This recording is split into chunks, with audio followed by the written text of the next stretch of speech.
Imagine realizing that the most intellectually honest debate partner you have in your entire professional network is, well, that's a chatbot. Right, piece of software. Exactly. Like a piece of software that actually forces you to defend your pedagogy before you're even allowed to finalize your lesson plan. Which is wild. It is. And today we are doing a deep dive into session 5 of this really fascinating series called Dignified Differentiation.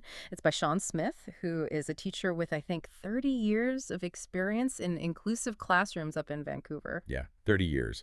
And our mission today for you, the listener, is really about stripping away that Silicon Valley hype. Oh, please. Yes. Because we want to look at the brutally honest, ground-level reality of what artificial intelligence actually does to a professional's workload.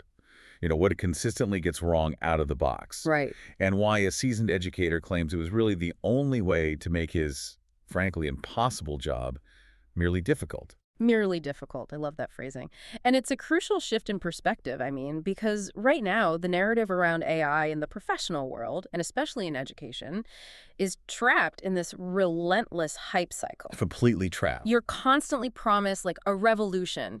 You're told this technology will disrupt the classroom, or it'll replace human judgment, or magically solve every single problem on a teacher's plate overnight. And when you're promised a magic wand, Right. but you receive like a broken stick, you naturally just stop listening. You become profoundly skeptical. Which is exactly why this account is so valuable. Because he's not, an AI evangelist trying to sell you a subscription product. Right, he's a veteran teacher who is actively drowning. Exactly. So to set the stage for how he used this tech, we really need a mental model. So think of the AI in this scenario less like a magic wand that does your job for you, and more like an overeager, incredibly fast intern. Okay, I like that. An intern. Yeah, an intern who needs constant supervision, who will absolutely cut corners if you aren't watching them like a hawk, but who can process the actual paperwork at light speed. That intern metaphor is honestly the perfect lens for this whole discussion. Because we are examining the fundamental difference between a tool that's designed to replace human judgment and a tool that simply gives a professional enough time and capacity to actually use their judgment. Right. And he is remarkably precise about this distinction throughout session 5. The AI didn't do the work for him, it just made the work possible. Okay, so let's get into the specifics of that, because practically speaking, did he just use the AI to auto-generate summarized study guides for the kids who were falling behind, just to get something on their desks? Actually, no, and that is the exact trap he's warning against. Oh, really? Yeah, because if he had just generated summaries, he would have been doing what AI naturally wants to do, which is dumb it down. And that violates his entire philosophy of dignified differentiation. Okay, let's pause and define that for a second. Dignified differentiation. What does that actually mean for you in a concrete classroom sense? Right, so he makes this really crucial distinction. He says, accessible does not mean easier. Okay, accessible doesn't mean easier. Exactly. True accessibility means changing the path for the student, not lowering the destination. Ah, path versus destination. Right. So if you just give a student a summarized study guide that strips out all the complex ideas, you've lowered the destination. You've essentially just decided they aren't capable of grappling with the real material. Wow. Yeah, that's rough. It is. So dignified differentiation means keeping the core concepts, the narrative integrity and the intellectual rigor completely intact, but you're just adjusting the linguistic complexity so the student can actually process it. Okay, let's make this real for the listener. Imagine a teacher is running a unit on cellular biology. Okay. They are teaching, say, photosynthesis and cellular respiration. So the destination there is understanding how ATP transfers energy in a cell. But let's say they have a student who is reading at a 3rd grade level. Lowering the destination would be just, handing that student a worksheet that says something like, plants eat sunlight. Exactly. That is easier, yes, but it's not dignified. It completely denies the student access to the actual science. So changing the path means you still have to teach the complex mechanics of ATP energy transfer, but you have to write it using, 3rd grade vocabulary, shorter sentence structures, and highly specific pacing. Right. And he was trying to do this across 4 different reading levels for a single unit. Right. We have to pause and think about the sheer scale of that manual labor. Staggering. It is. You have to take a complex biology lesson and rewrite it 4 distinct ways, completely from scratch without losing the science. And you have to do that for tomorrow's lesson, Okay. while you're teaching full-time today, and while you're grading papers tonight. Right. It is mathematically impossible. There simply aren't enough hours in the week. Yeah. And he is very transparent about his failures here. He calls it a production problem. Production problem, yeah. When he tried to genuinely reconstruct these curriculum units manually, he just ran into a brick wall. He had 2 choices. He either spent every waking hour creating these beautifully reconstructed materials and totally burned himself out. Which is completely unsustainable. Completely. Or he survived his week, but the materials weren't genuinely reconstructed. He had to compromise. Right, because let's be honest about human nature here.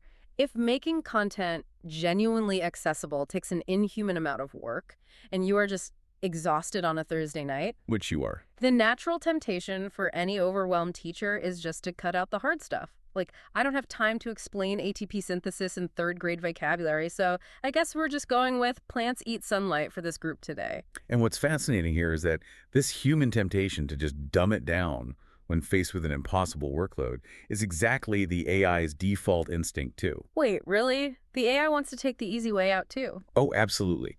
Which sets up the central conflict of his entire experience with this technology.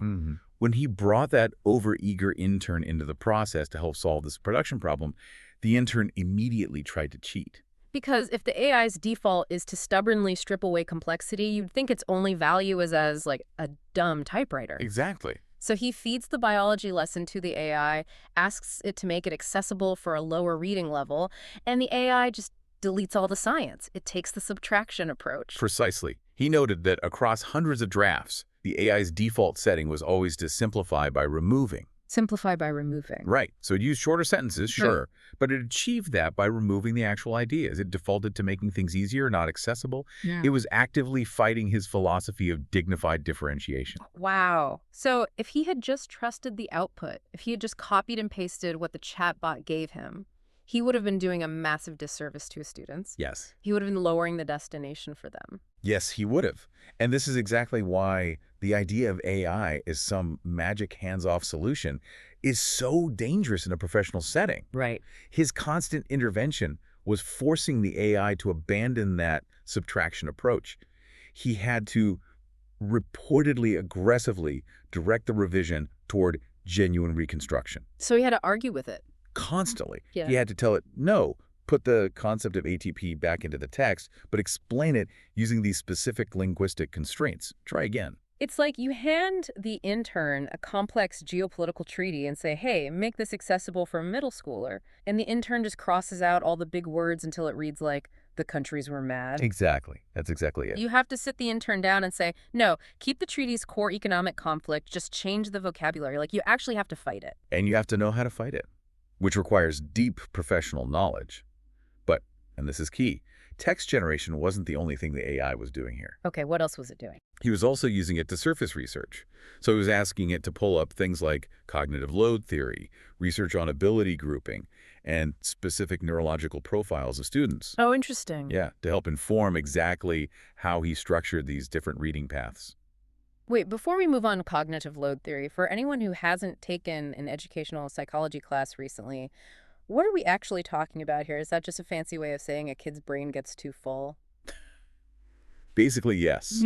The core mechanism of cognitive load theory is the understanding that our working memory, like the part of the brain actively processing new information, is incredibly limited. Okay. It's like a small table. Yeah. If you put too many new vocabulary words, complex sentence structures, and abstract concepts on the table all at once, things just start falling off. Right, the table collapses. Exactly. Yeah. The brain simply cannot process the core lesson because it's too busy struggling with the delivery method itself. Okay, so by adjusting the linguistic complexity by using simpler words to explain ATP, he is essentially clearing off the table so the student has room to actually learn the biology. Exactly.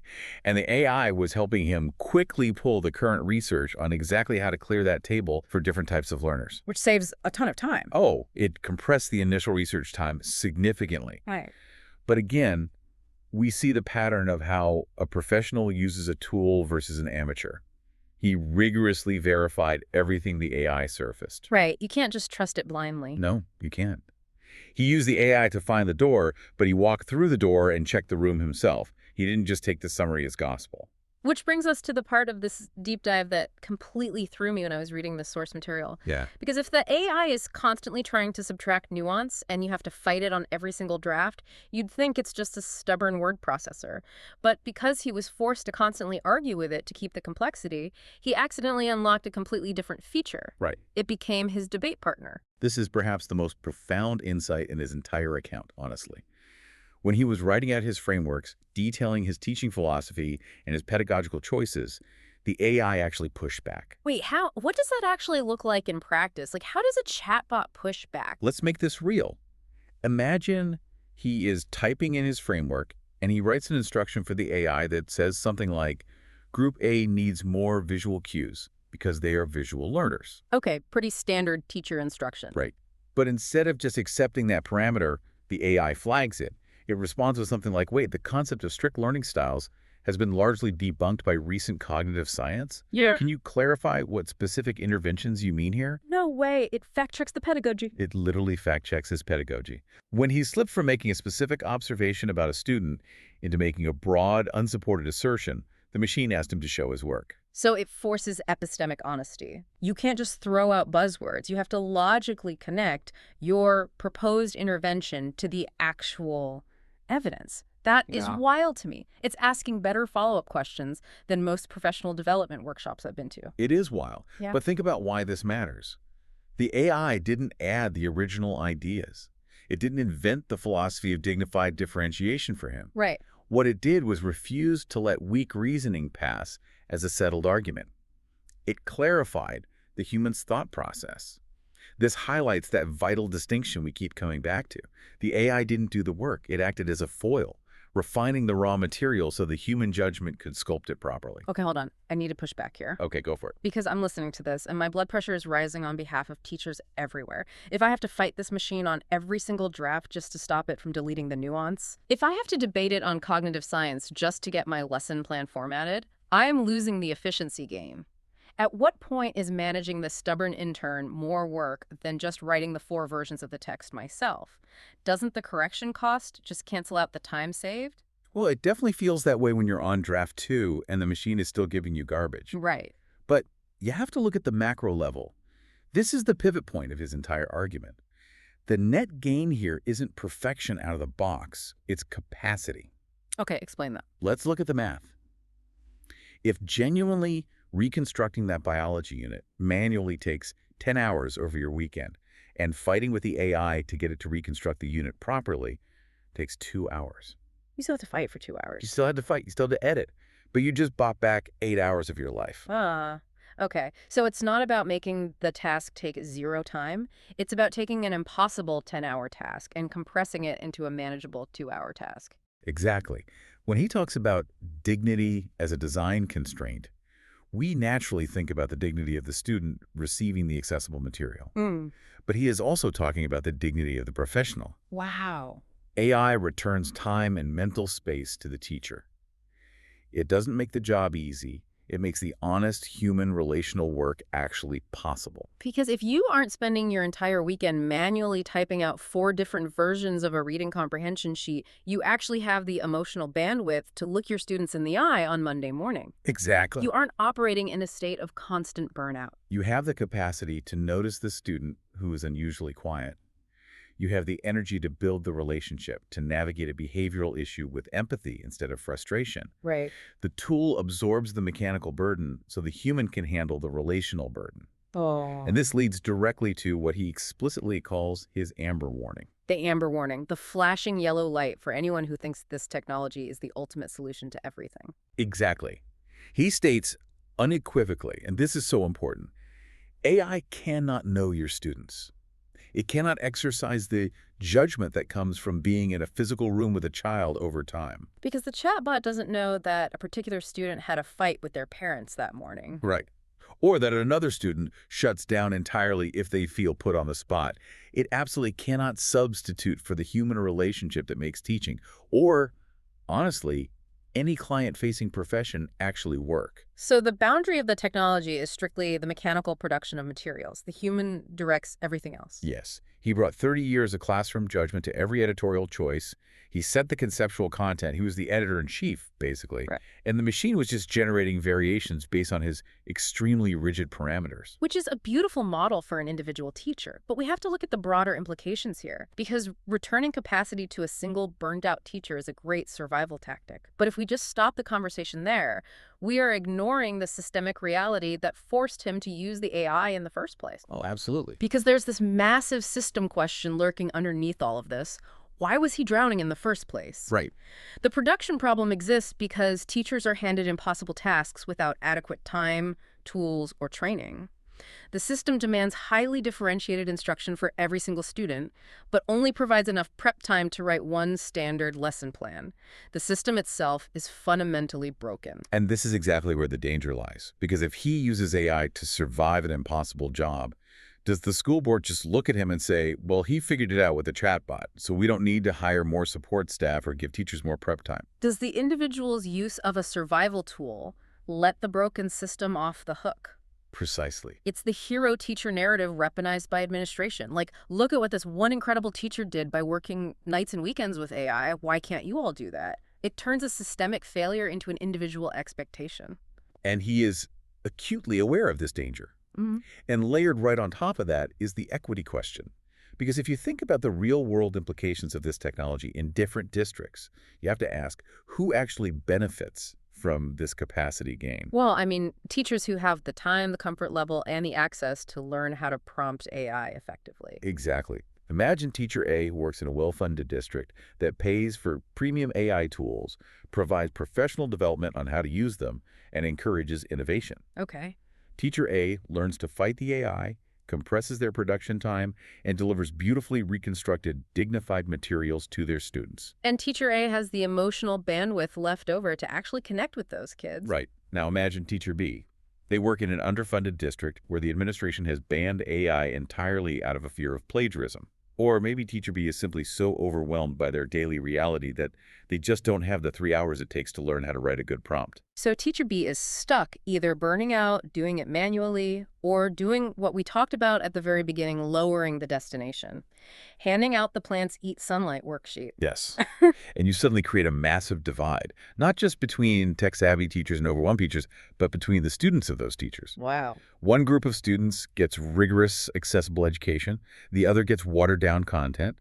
AI introduces a totally new layer of inequality into the profession. So where does that leave us? Because if using the tool enables a broken system and creates an equity gap, shouldn't we just refuse to use it until the system is fixed? Shouldn't we demand that schools provide the time and resources to do this work manually? In a perfect world, yes. Yeah. But his response to this is profoundly pragmatic. He's not an evangelist for AI, but he is a realist about his students. AI is not a structural fix.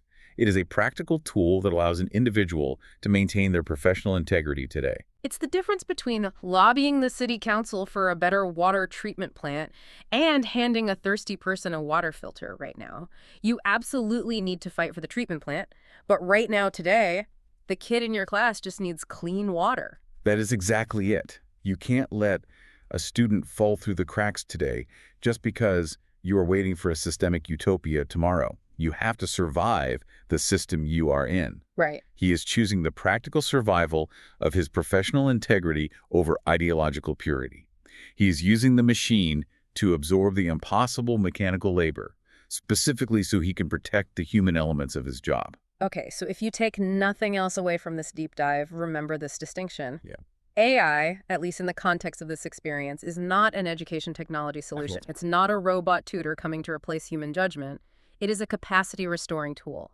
It takes the impossible mechanical labor of genuine differentiation and the relentless subtraction instinct of the machine, and it compresses the time it takes to produce raw material. Right. And it does that solely so the human professional can get back to the actual human work, knowing, relating to, and exercising judgment for the people they serve. But it requires a master craftsperson to wield it properly. Because the intern's default instinct is always going to be the easy way out. The value is entirely dependent on the human's willingness to supervise it, correct it, and really hold the line on quality. Absolutely. And if you are grappling with these tensions in your own work, or if you just want to see how he structured these prompts and frameworks, you can find the full 6-session series at reimaginedlearning.ca. Highly recommend checking it out. Yeah, he also has information there about his one-to-one coaching, which is built entirely around specific students and specific contexts, not just handing you some rigid theoretical system. It is incredibly grounded work, and I want to point out that he ends session 5 with a brilliant practical question that I think applies far beyond the classroom. Yes, and I want to pass this question directly to you, the listener, to ponder regarding your own life and career. Ask yourself, what is the task in your current practice that consumes the most time relative to its direct impact? Is there a tool that could help with that? Right. Because even if the answer isn't AI, just identifying where your time and capacity are bleeding away is the very first step to getting your dignity back. It is the essential question for literally any professional staring down an impossible workload. And I'll leave you with one last thread to pull on. Okay. If a machine can finally step in and compress the time it takes to do the grueling, mechanical, administrative parts of your job, does that make your uniquely human skills, like your empathy, your judgment, your ability to build relationships, more valuable? Well, Or knowing how our modern systems work, does it just raise the world's expectation for how much you were supposed to produce? oh, that's the question. Are you the master of the overeager intern finally freed up to do the real work? Or are you just going to be expected to manage 50 interns at once without a pay raise? That is the real revolution we have to keep our eyes on.